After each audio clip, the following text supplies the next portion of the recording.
আগামী মাসেই আন্তর্জাতিক অপরাধ ট্রাইব্যুনালের তদন্ত সংস্থা শেখ হাসিনার বিরুদ্ধে মানবতা বিরোধী অপরাধ ও গণহত্যার অভিযোগে চূড়ান্ত প্রতিবেদন দাখিল করবে। 2024 খ্রিস্টাব্দে সম্পর্কিত পৃথক দুটি প্রতিবেদন শিগগিরই প্রসিকিউশন শাখায় জমা দেয়া হবে।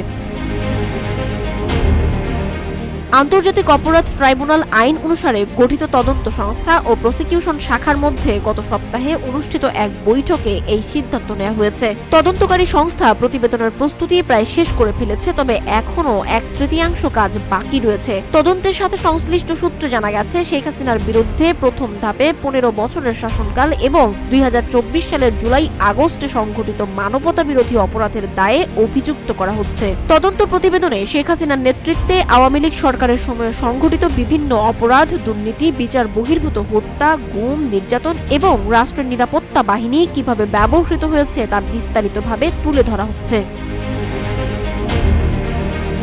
এছাড়া 2024 সালের 1 জুলাই থেকে 5 আগস্ট পর্যন্ত ঘটে যাওয়া ছাত্র আন্দোলনের ওপর সরকারের দমন পীড়নও তদন্তের অন্তর্ভুক্ত রয়েছে। জাতিসংঘের মানবাধিকার প্রতিবেদনের পাশাপাশি দেশীয় মানবাধিকার সংস্থা অধিকার এর প্রতিবেদনও তদন্তে যোগ করা হয়েছে। এই প্রতিবেদন তৈরি করার জন্য কয়েকশো সাক্ষীকে আনা হচ্ছে, যাদের মধ্যে ভিকটিম, শহীদ পরিবারের সদস্য, প্রত্যক্ষদর্শী, গণমাধ্যম কর্মী, ডিজিটাল প্রমাণ, ফুটেজ এবং সিসিটিভি ফুটেজ সহ অন্যান্য তথ্য থাকবে। ইতোমধ্যে কয়েকজন সাক্ষীর জবানবন্দি 164 ধারায় গ্রহণ করা হয়েছে।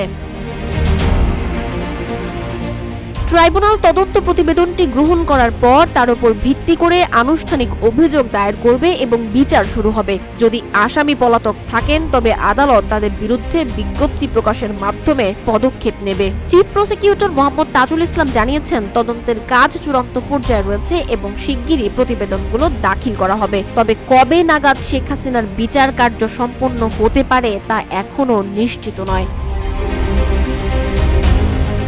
সানজিদা আফরিন, সোনিয়া, রূপালী, বাংলাদেশ।